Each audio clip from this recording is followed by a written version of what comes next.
Texas, a heat dome bakes the state with triple-digit temperatures while other parts of the country are below normal. What's going on? Courtesy of an upper-level weather pattern called the Omega Block.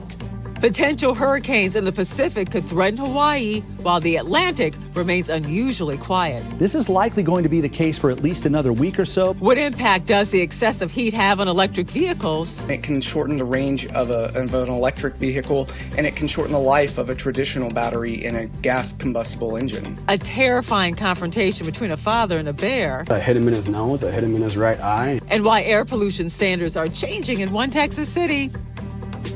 From our nation's capital, this is the National Weather Desk.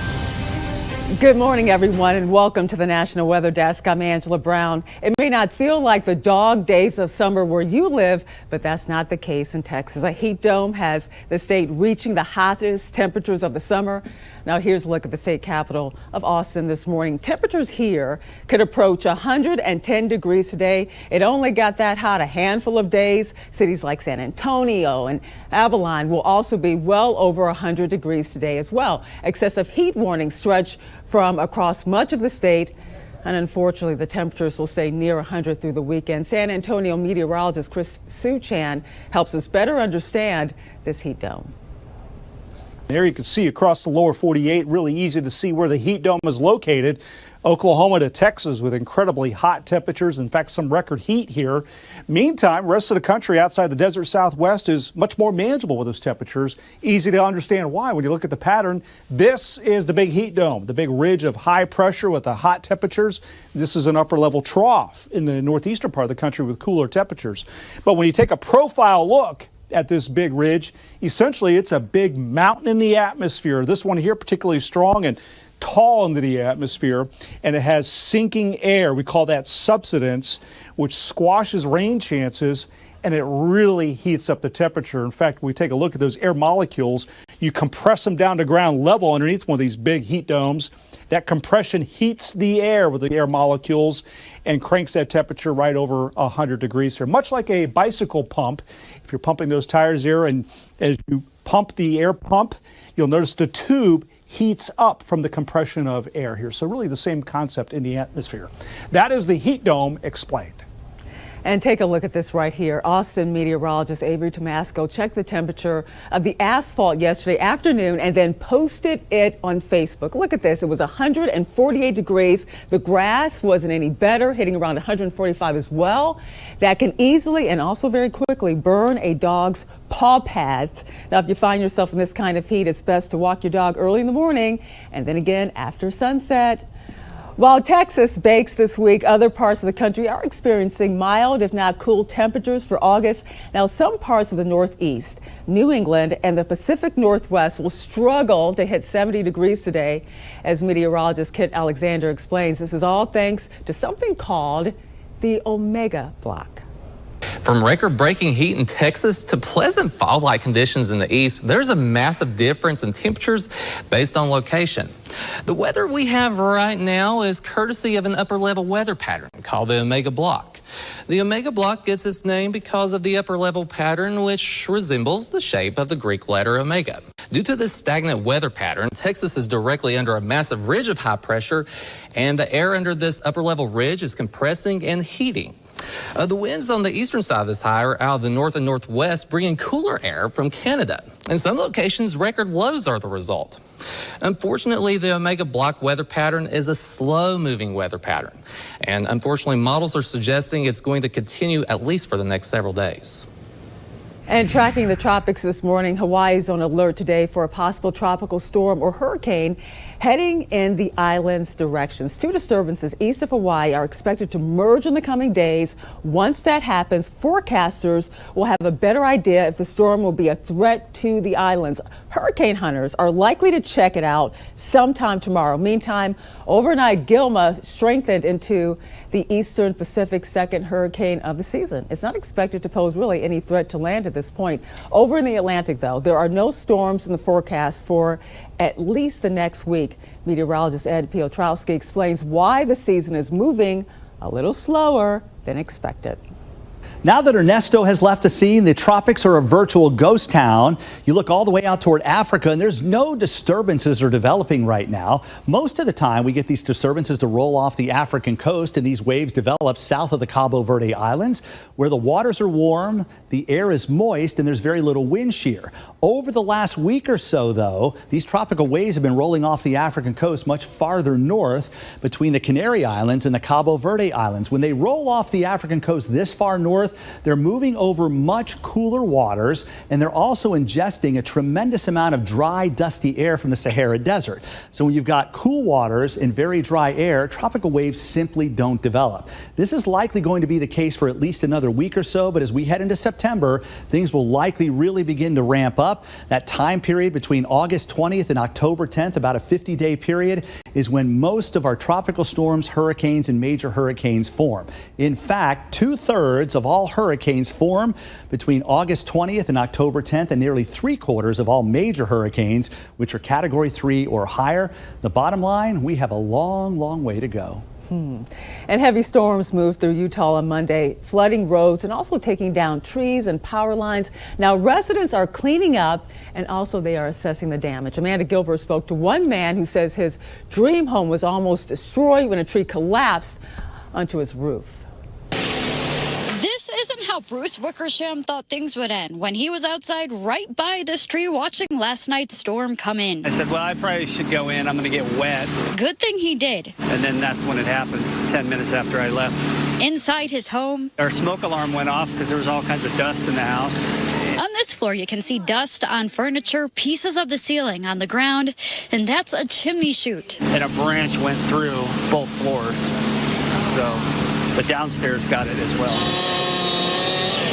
While they were one of the worst hit, they're not the only ones cleaning up. Yeah, it's been very busy. Carlos Gutierrez with Adrian's Tree Services says, We saw a tree laying in a car. We saw a tree laying in a house.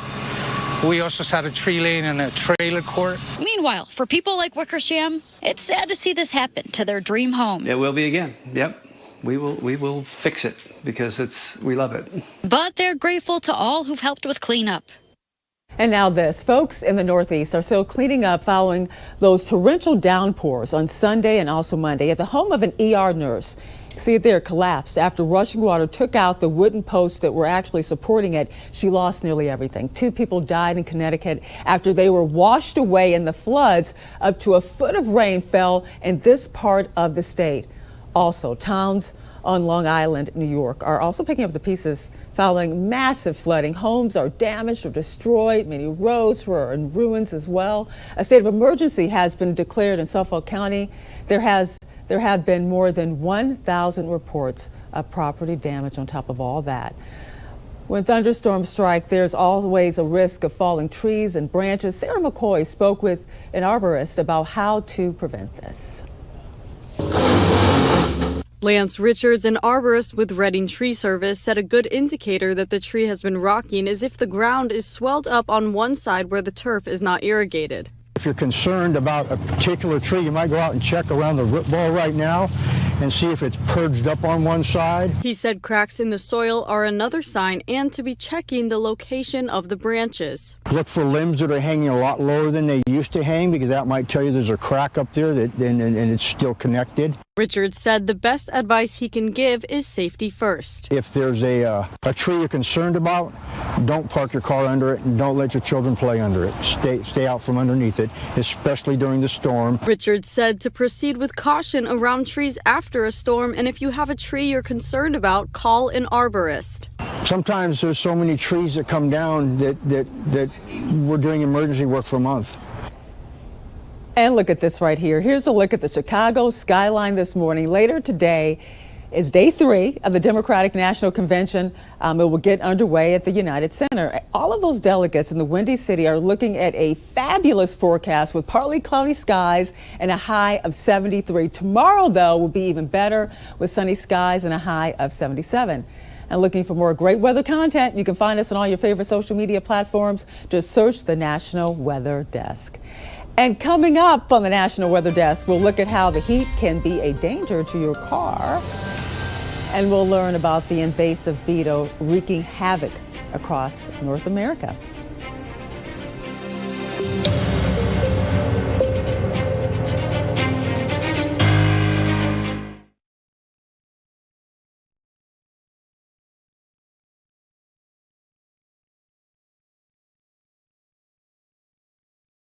I'm meteorologist Charlie Lopresti with Look at the Northeast. We have a seasonably cool air mass hanging out in the Northeast today. Look for temps to struggle to get out of the 60s and low 70s. Very unrepresentative of late August, perhaps. Notice this broad upper low pressure center. There it is right there. That's going to promote the development of some clouds and a few scattered showers during the afternoon as we lose the daytime heating. We'll lose some of those showers, but they'll fire up again on Thursday. Our greatest chance for showers Thursday will be in northern New England. The day begins with plenty of sunshine. As we head into the afternoon, a few showers are possible down into Pennsylvania, but the rain would be very scattered. We start to dry out overnight, and it's looking great on Thursday's high pressure builds over the region. That means a dry forecast with low humidity and plenty of sunshine. This afternoon, temperatures stay below average, reaching the 60s and 70s. Then overnight, expect a cool down as temperatures drop to the 40s, 50s, and the 60s. I'm meteorologist Vitas Reed. Here's a look at your southeast forecast highs for the day. Looking at lower 80s from Nashville over towards Raleigh, 84 in Atlanta as well as Charleston. Mobile a little hotter at 93 degrees, Pensacola 93, and then 93 down in West Palm. It looks like we're seeing plenty of sunshine mixed with clouds across the southeast. We'll get a few showers and thunderstorms popping up across parts of southern portions of Georgia, South Carolina, but in Florida there could be a few afternoon showers and thunderstorms popping up. But areas north of that, enjoy some sun.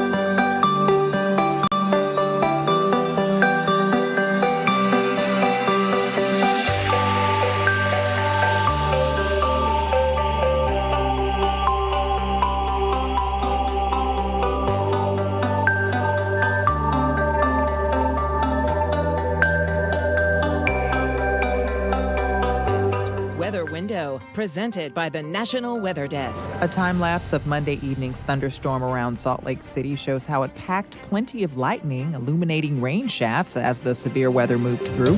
Also in Utah, this photo gives a look at Monday's lightning storm over Antelope Island in the Great Salt Lake. And this sunrise looks delicious enough to eat. Rainbow sherbet colors over Reno, Nevada. For more content like this, like the National Weather Desk on Facebook. Austin, Texas has been under air quality alerts recently. It's not just ozone pollution that's a problem. Earlier this year, the Environmental Protection Agency tightened restrictions on particle pollution. Meteorologist Chicago Windler has more. Though we've only had a handful of air quality alerts this year, we had a combined 38 ozone action days in 2022 and 23, the most since records have been kept. Well, ozone season starts the 1st of March and runs through the end of November every year. And during this time, when the weather starts warming up, you combine that with vehicle emissions, power plant emissions, all of those release VOCs, which is volatile organic compounds. That mixes with the low humidity, the sunshine, and creates ground levels ozone. Jim Stevens is the executive director of Clean Air Force of Central Texas. Its mission is to educate others on what they can do to reduce air pollution. Filling your car up in the evening, not during the middle of the day. Don't mow during the middle of the day. Replace your gas-powered yard equipment with electric. So this is the ozone analyzer? Ground level ozone, or smog, is measured at this monitoring station operated by the Texas Commission on Environmental Quality. Air is drawn in through those lines. It comes in the back of the instrument. There's an internal pump at the end of the airstream that draws the air in. Neil Penny with TCEQ's monitoring division says ozone gets talked about the most. It's collecting a sample 24 hours a day, 7 days a week. But fine particulate matter, known as PM 2.5, like dust, dirt, soot, or smoke, is an increasing concern. Air is drawn in through this sample head at the top. This top piece of the sample head separates out particulate that's PM10 and smaller. The darker dots on the tape reflect higher particle pollution. All of that data is used to determine compliance with the National Ambient Air Quality Standards. New EPA standards are stricter, dropping from 12 micrograms per cubic meter to 9. The EPA would set a deadline by which the area has to meet the standard that's in violation. The goal for individuals and industry to make positive changes to ensure cleaner air for our future. In Austin, Texas, I'm Chicago Windler for the National Weather Desk. And earlier we were telling you about the extreme heat in Texas. The intense heat comes with dangers. Drivers are among those being urged to take precautions, especially those that drive a specific type of vehicle. Jamal Kennedy reports. Texas AAA regional spokesperson Daniel Armbruster says the heat impact on vehicles, whether traditional, electric, or hybrid, can be serious, and he encourages drivers to be alert and on guard. According to a AAA study, EV drivers can start to see a decline in vehicle range of up to 17% once the temperature gets above 95 degrees. And when it comes to traditional vehicles, Armbruster says the heat can shorten its lifespan. These extreme summers that we see in central Texas can really have an impact on batteries, and it can shorten the range of an electric vehicle, and it can shorten the life of a traditional battery in a gas combustible engine.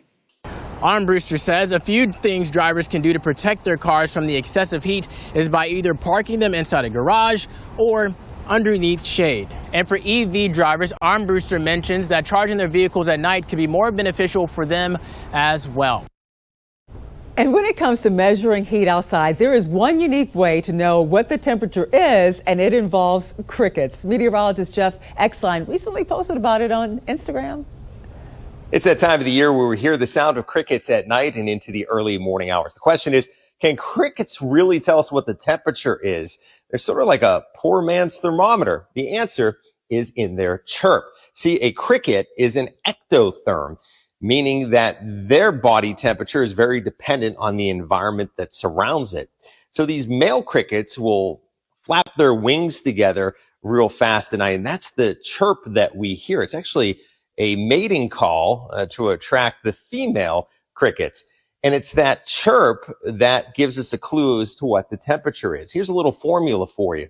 Count the number of chirps in 15 seconds and add 40. So let's pretend we counted 40 chirps in 15 seconds. We add 40. That would give us a temperature of 80 degrees. Is it exact? No, but it gives you a pretty good estimate of what the temperature is in Fahrenheit.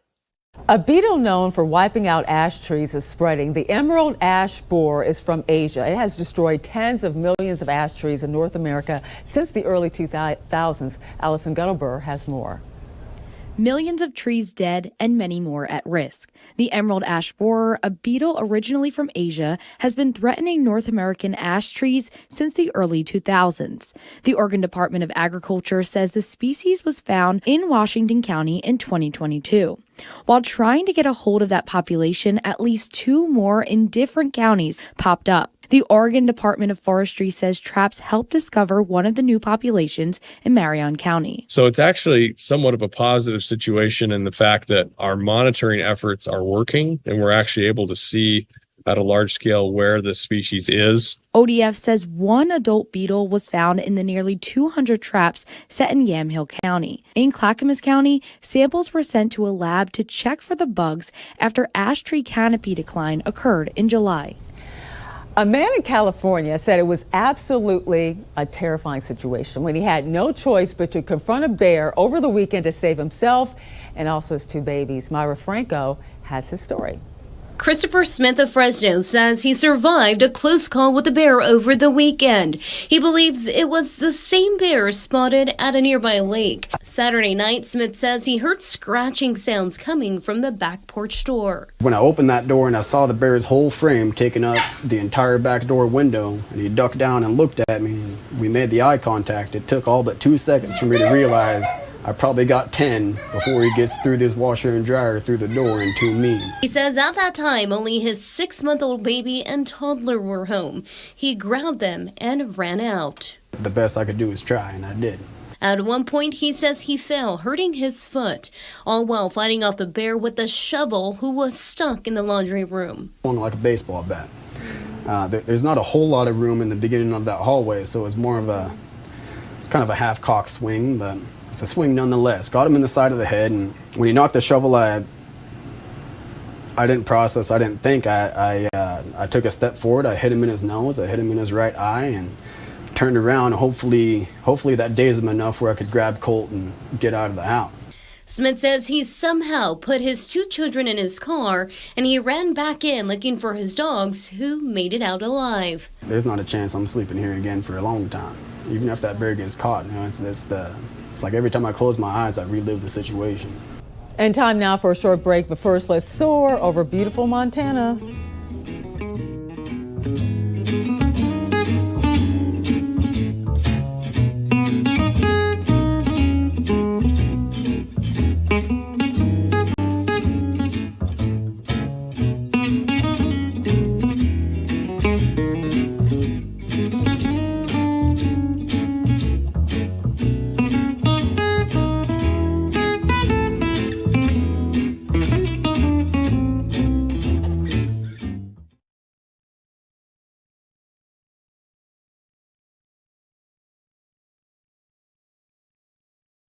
Well, a very good Wednesday morning, everyone. I'm meteorologist Andrew Buck-Michael. Just a little bit of rain across the Midwest today. Most of us will continue to stay dry.